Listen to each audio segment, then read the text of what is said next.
Hi, this is Telugu politics. తొలి assembly సమావేశాలు జరగబోతున్నాయి.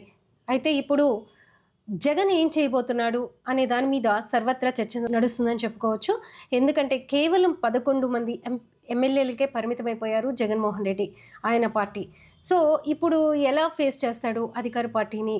వాళ్ళైతే గుంపులు గుంపులుగా ఉన్నారు, సో సింగిల్గా ఉన్నాడు కాబట్టి ఏం చేయబోతున్నారు అని చెప్పేసి ఒక చర్చ నడుస్తుంది. ఇంకొకటి ఏంటంటే డిప్యూటీ సీఎం మాట్లాడుతూ అసలు ఆయనకు అర్హత లేదు, అసెంబ్లీకి వచ్చే అర్హత కూడా అని లాస్ట్ అసెంబ్లీ సెషన్స్ ప్రమాణ స్వీకారాల సందర్భంలో ఆయన చెప్పడం జరిగింది, స్పీకర్ ఎంపిక జరిగినప్పుడు. సో అర్హత ఉందా లేదా అనే విషయం పక్కన పెడితే 11 మంది ఎమ్మెల్యేలు ఉన్నారు అంటే మిగతా అంతా కూటమి ఉన్నారు. సో అది అంటే అవునన్నా కాదన్నా ప్రతిపక్షమనే అంటారు ఆ పార్టీని, అది టెక్నికల్గా లేకపోయినా కూడా. సో రేపు ఏం చేయబోతున్నాడు ఆయన? ఈరోజు అసెంబ్లీ సెషన్స్కి ఎలా సిద్ధమయ్యారు, ఏంటి వీళ్ళ ప్రొటెస్ట్ ఎలా ఉండబోతుంది అనేది ఒకసారి చర్చించుకుంటే, మామూలుగా జగన్మోహన్ రెడ్డి అధికారం కోల్పోయిన తర్వాత మనకి బయటికి వినిపించింది పార్టీ నేతల నుంచి కావచ్చు, ఇన్సైడ్ న్యూస్ కావచ్చు, ఏంటంటే 6 నెలల వరకు సమయం ఇద్దాం అనుకున్నారు ఈ కూటమి ప్రభుత్వానికి.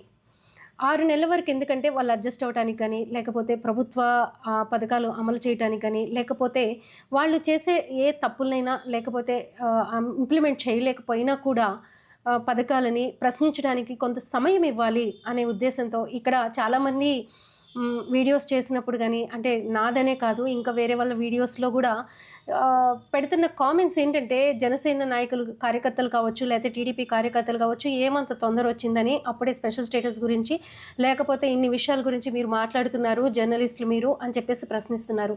అందుకనే బహుశా మేము ప్రశ్నిస్తున్నాం జర్నలిస్టులం కాబట్టి, జగన్మోహన్ రెడ్డి ప్రతిపక్ష నేతగా ఆయనైతే 6 నెలల సమయం తీసుకోవాలి అనుకున్నారు అని చెప్పేసి మనకు వార్తలు వచ్చినాయి, ఇన్సైడ్ న్యూస్ కూడా అది. బట్ 6 నెలల సమయం ఇచ్చి చూద్దామనుకున్న పరిస్థితి ఉన్నప్పుడు టీడీపీ ఆయనకు ఒక అవకాశం ఇచ్చిందా అనిపిస్తుంది. ఎందుకంటే రాష్ట్రంలో ఉన్న అరాచక పరిస్థితులు కావచ్చు, ఆయన కార్యకర్తల మీద, పార్టీ వైసీపీ కార్యకర్తల మీద, నాయకుల మీద జరుగుతున్న దాడులు, శాంతి భద్రతలు కాపాడలేకపోతున్నారు అని చెప్పేసి జగన్మోహన్ రెడ్డి మామూలుగా అయితే చాలా ఆయన, ఎందుకంటే ఫస్ట్ డే ఆయన ఓడిపోయిన తర్వాత మీడియాతో మాట్లాడినప్పుడు ఆల్మోస్ట్ కళ్ళమంటి నీళ్ళు పెట్టుకునే పరిస్థితి. అంటే అంటే ఇది ఎలా జరిగిందో తెలియదు, జరిగిపోయింది, తీసుకుంటున్నాం అని చెప్పారు ఆయన. అప్పుడు ఉన్న పరిస్థితిలో 6 నెలల సమయం ఇచ్చిన తర్వాత బయటకు వద్దాం అనుకున్నారు. కానీ రషీద్ సంఘటన తర్వాత ఆయన రషీద్ సంఘటన, అలానే ఆయన కార్యకర్తల మీద ఏదైతే దాడి జరుగుతుందో, ఒక కార్యకర్తని అత్యంత దారుణంగా, అత్యంత అమానుషంగా ఏదైతే నడి రోడ్డు మీద హత్య చేశారో, ఆయన్ని కూడా నడి రోడ్డు మీదకి ఈరోజు తీసుకొచ్చేలా చేసింది. తన కార్యకర్త కోసం తాను 6 నెలల సమయం ఇద్దాం అనుకున్న వ్యక్తి ఈరోజు బయటకు వచ్చి పోరాటాలకు దిగే పరిస్థితి వచ్చింది. ఒక ఆంధ్రప్రదేశ్లోనే కాదు, దేశవ్యాప్తంగా కూడా ఆయన పోరాటాలకి ఇప్పుడు సిద్ధమవుతున్నారని మనం చెప్పుకోవచ్చు. అంటే ఈ అసెంబ్లీ సమావేశాల్లో, తొలి అసెంబ్లీ సమావేశాల్లోనే జగన్మోహన్ రెడ్డి ఎలా యాక్ట్ చేయబోతున్నారు, ఈ 40 రోజుల్లో జరిగిన హత్య రాజకీయాలు కావచ్చు, శాంతి భద్రతలు లోపించడం కాదు, తన పార్టీ కార్యకర్తల మీద ఏదైతే దాడి జరిగిందో ఆ దాడికి నిరసనగా రేపు అసెంబ్లీ సమావేశాలకు ముందు ఆయన తన నిరసనని వ్యక్తం చేయబోతున్నారు. అలానే అసెంబ్లీ సెషన్స్లో కూడా గవర్నర్ ప్రసంగానికి, ఎందుకంటే ఈయన తొలి రోజే ఎందుకు చేయబోతున్నారు అనేది కూడా మనం ఇక్కడ తీసుకుంటే, ఈయనకేముంది ఆఫ్టర్ 11 మంది ఎమ్మెల్యేలను అనుకోవచ్చు, కానీ ఈయనకి మండలిలో చాలా మద్దతు ఉంది. ఇప్పుడు 2 అంటే గవర్నర్ ప్రసంగానికి ఉభయ సభలని కూడా, పెద్దల సభని అలానే వీళ్ళని కూడా అందరినీ ఒకే చోటే సమావేశపెడతారు. గవర్నర్ ప్రసంగం అందరి ముందే జరుగుతుంది కాబట్టి ఇక్కడ ఈ గవర్నర్ ప్రసంగంలో ఏదైతే మండలిలో ఉన్నారో, శాసన మండలిలో ఉన్నారో వాళ్ళ ఎమ్మెల్సీస్ అందరూ కూడా రేపు ఈ సమావేశానికి హాజరవబోతున్నారు. సో ఇక్కడ చాలా స్ట్రాంగ్గా ఉంది కాబట్టి తొలి రోజే గవర్నర్ సమక్షంలోనే వీళ్ళ నిరసన వ్యక్తం చేయబోతున్నారు. ఒకటి అసెంబ్లీ బయట వీళ్ళ నిరసన వ్యక్తం చేస్తారు, అలానే అసెంబ్లీలో కూడా. నేను అనుకోవడం అయితే, అంటే గతంలో చంద్రబాబు నాయుడు వీళ్ళు కూడా గవర్నర్ మీద ప్రసంగం కాగితాలు చింపి పడేశారు. మరి అలాంటి సంఘటనలు ఇప్పుడు కూడా జరగబోతున్నాయా? ఇక్కడ కూడా మండలిలో చాలా అంటే ఇప్పుడు ఉన్న నాయకులు ఎవరైతే ఉన్నారో వాళ్ళందరూ కూడా చాలా స్ట్రాంగ్ వైసీపీ ని సపోర్ట్ చేసేవాళ్ళే. సో అందుకని తొలి రోజే తన నిర్ణయాన్ని అంటే తనకి ప్రభుత్వం మీద తనని ఎలా బయటికి తీసుకొచ్చారో ఆ నిరసనంతా కూడా జగన్మోహన్ రెడ్డి రేపు తెలియజేయబోతున్నారు.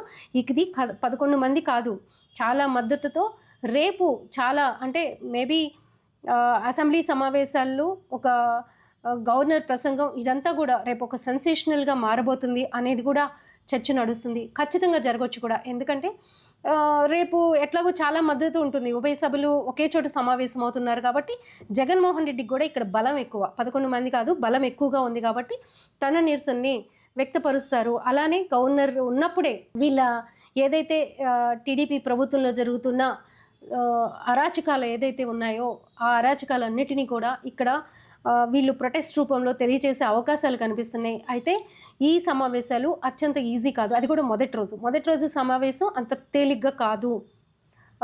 రేపు ఇటు అధికార పార్టీ నుంచి కూడా బలప్రయోగం జరగవచ్చు, లేకపోతే ఇంకేమైనా జరగవచ్చు అనేది కూడా మనకు వస్తున్న వార్తలు.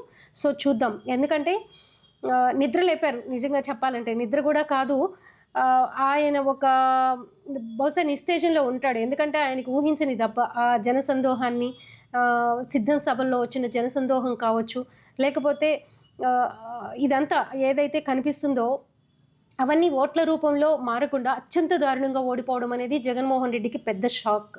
అందుకే 6 నెలల సమయం ప్రభుత్వానికి ఇద్దామనుకున్నాడు, ఈయన కూడా తీసుకుందాం అనుకున్నారు. కానీ ఈలోపే అత్యంత దారుణంగా జరిగిన ఈ సంఘటనలతో ఆయన బయటకు వచ్చి ప్రజల్లోకి వచ్చారు. మళ్ళీ ప్రజల్లోకి వచ్చినప్పుడు మనం గమనిస్తే నిన్న రషీద్ కుటుంబాన్ని పరామర్శించడానికి వెళ్ళినప్పుడు జగన్మోహన్ రెడ్డికి ఎంత ప్రజాస్పందన వచ్చింది. బహుశా ఆయన ఫిక్స్ అయ్యి ఉంటాడు. ఇప్పటివరకు అయితే ఏం చేశారో తెలియదు, ఎలా చేశారో తెలియదు, ఓడిపోయాము అని చెప్పి ఒక మాట అన్నాడు. కానీ నిన్న వచ్చిన ఆ ఆదరణ చూసి ఖచ్చితంగా ఆయన ఫిక్స్ అయిపోయి ఉంటాడు, ఇది ఈవీఎంల మాయే అని చెప్పేసి అనేసి కూడా కామెంట్స్ పార్టీలో వినిపిస్తున్నాయి.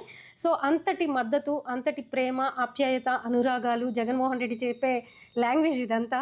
సో అవన్నీ జగన్మోహన్ రెడ్డికి మళ్ళీ ఆ పరామర్శ రూపంగా ఆయన వచ్చేటప్పుడు కనిపించినాయి. సో ఆయన ఇంకా అగ్రెసివ్గా ప్రజల కోసం పోరాడే దిశగా చంద్రబాబే ఒక అవకాశం ఇచ్చాడా అని చెప్పేసి అనిపించక మానట్లేదు. సో ఇది కూడా వైసీపీకి ఒక రకంగా మంచిదే. ఎందుకంటే ప్రజల్లో నిత్యం ఉండడానికి, అంటే మంచిదే అంటే ఈ అరాచకాలు జరగడం మంచిది కాదు.